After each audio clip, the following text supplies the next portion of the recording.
Hello friends, मैं सिमरनजीत सिंह। इस video में अब हम सीखेंगे कि हमने अपनी वेबसाइट वर्डप्रेस में कैसे सेटअप करनी है। सो एग्जांपल के लिए जो हम वेबसाइट बनाएंगे that will be a Simaya veg and restaurant.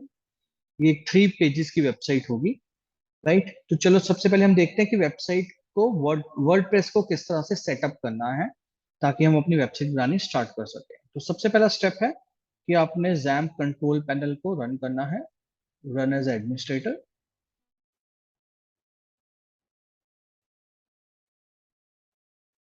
You have to start your Apache server, then MySQL। पहले ये 2 सर्वर आपने स्टार्ट कर लेने हैं, web server and database server.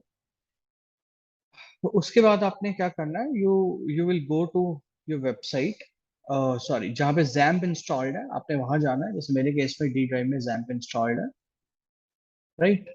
And उसके बाद you will go to htdocs। htdocs में जाके आपने अपनी वेबसाइट का फोल्डर बनाना है। सो लेट्स सपोज अगर मुझे एक वेबसाइट बनानी है सिमाया वेजन, तो मैं यहाँ पे फोल्डर बनाने जा रहा हूँ with the name of vegan. Let's create a folder name with the name of vegan. आप कोई भी नाम रख सकते हैं, वो वेबसाइट का नाम हम इमेजिन करके चल रहे हैं, ठीक है। The second task you have to do is कि आपको इसमें वर्डप्रेस की फाइल्स कॉपी करनी है। सो सबसे पहले आपने क्या करना है, आप you will go to Google and you will type WordPress download, right. So you go to the download wordpress.org and वहां पे आपको एक लिंक मिलेगा, डाउनलोड वर्डप्रेस 6.0.1 या जो भी वर्जन आपको उस टाइम पे दिख रहा होगा। You have to click and आपको उसको डाउनलोड करना है, ठीक है।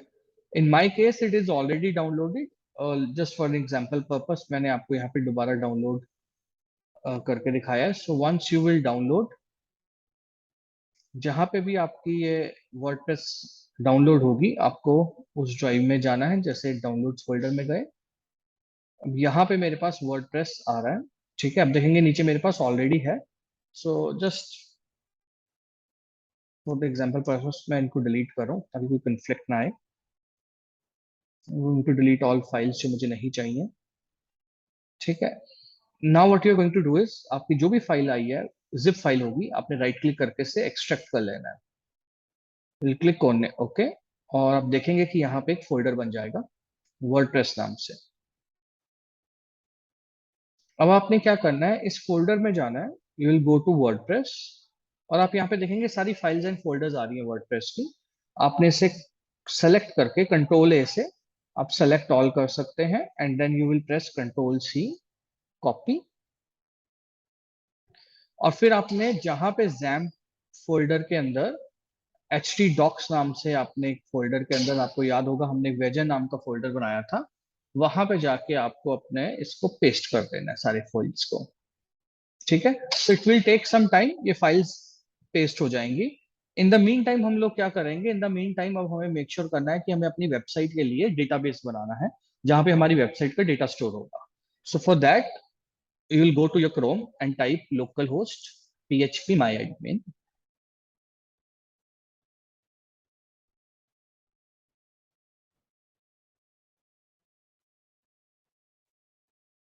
राइट। सो आप देखेंगे कि आपके पास ये php myadmin का डेटाबेस वाली स्क्रीन ओपन हो जाएगी। इन केस अगर वो आपको लॉगिन स्क्रीन पे लेके जाता है पहले, तो आपका जो बाय डिफॉल्ट यूजर आईडी है वो है रूट, और पासवर्ड आपने कुछ नहीं लिखना और आपने क्लिक करना, आप लॉगिन हो जाएंगे, ठीक है। अदरवाइज आप इस स्क्रीन में आएंगे तो यहाँ पे आके जब सबसे पहले आके आपने अपनी वेबसाइट के लिए क्या बनाना है, डेटाबेस बनाना है। सो मैं अपने केस में यहाँ पे क्लिक कर रहा हूँ न्यू, और यहाँ पे हम एक डेटाबेस को नेम देंगे। सो डेटाबेस का नाम आप कोई भी रख सकते हैं, जरूरी नहीं कि वेबसाइट बनाते वक्त जो नाम रखा था वही रखना है। जैसे फॉर एग्जांपल हमारे केस में हमने वेबसाइट बनाते वक्त नाम रखा था वेजन। अब आप यहाँ पे कोई भी नाम रख सकते हैं, राइट। सो मैं यहाँ पे नाम रख रहा हूँ, let's suppose Simaya, right, database Simaya DB. So, मैंने यहाँ पे नाम रखा है Simaya DB and I am going to click on create. Now you will see on the left hand side आपके पास एक डेटाबेस बन जाएगा, ठीक है।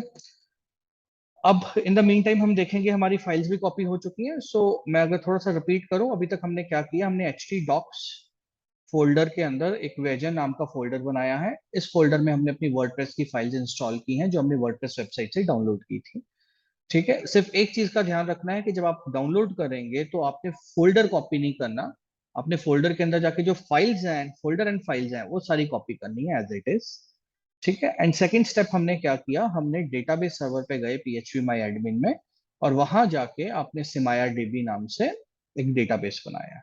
अब हम अपनी वेबसाइट का सेटअप करेंगे इनिशियल। तो उसको करने के लिए हम यहाँ पे प्लस बटन पे क्लिक कर रहा हूँ मैं, और मैं यहाँ जाके टाइप कर रहा हूँ लोकल होस्ट स्लैश जो मेरी वेबसाइट का नाम था, तो मैंने वेबसाइट का नाम वेजन रखा था, सॉरी, तो I am just going to type vegan and enter press कर, राइट।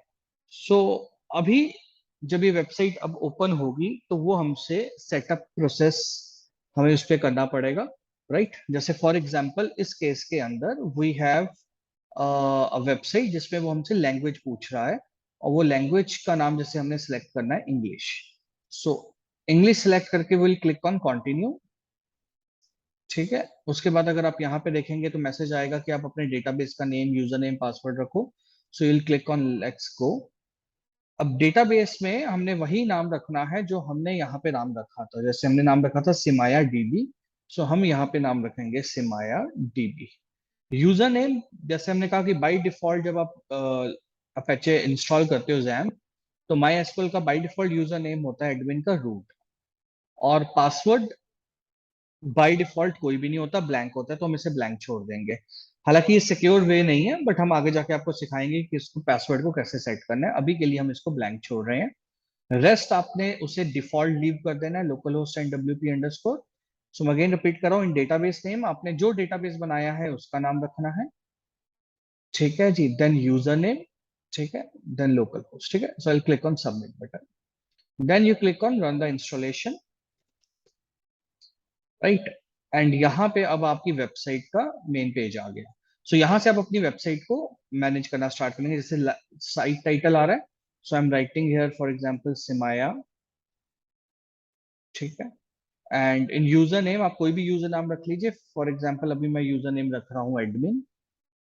पासवर्ड आप रख सकते हैं कोई भी स्ट्रॉन्ग पासवर्ड, अभी आप रख देंगे, I am just going to hide. आप अपनी मर्जी से कोई भी पासवर्ड रख लीजिए। एंड ये पासवर्ड वो पासवर्ड होगा, याद रखिएगा, जिस पासवर्ड से ही आप लॉगिन करेंगे अपनी वेबसाइट में और जो चेंजेस कर पाएंगे।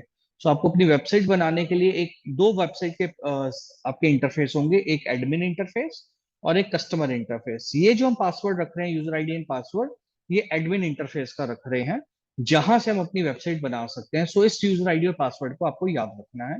यहाँ पे आप अपना ईमेल आईडी दे दीजिए, कोई भी ईमेल आईडी। ठीक है, इसको आप एज इट इज रहने दीजिए, and then you click on install WordPress,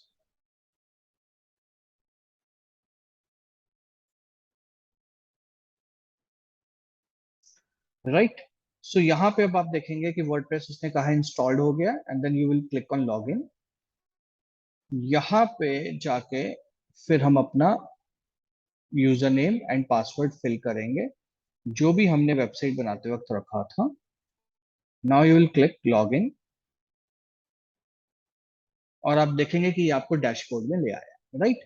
सो ये बेसिकली पहला स्टेप है जो आपको करना है वेबसाइट बनाने के लिए। सबसे पहला काम आपको क्या करना है, आपकी वेबसाइट का सेटअप करना है, और उसके लिए आपको क्या करना है, एक फोल्डर बनाना है htdocs में वेबसाइट नाम का, उसमें वर्डप्रेस की फाइल्स कॉपी करनी है, एक डेटाबेस बनाना है, सेकेंड स्टेप। और थर्ड स्टेप आपने ब्राउजर पे जाके लिखना है लोकल होस्ट स्लैश अपनी वेबसाइट का नाम, और फिर उसका सेटअप स्टेप्स फॉलो करने हैं जो अभी हमने आपको सिखाए, राइट। अब in next video we will see कि किस तरह से थीम्स इंस्टॉल करनी है और वेबसाइट बनाना सीखना है, right. So see you soon, thank you.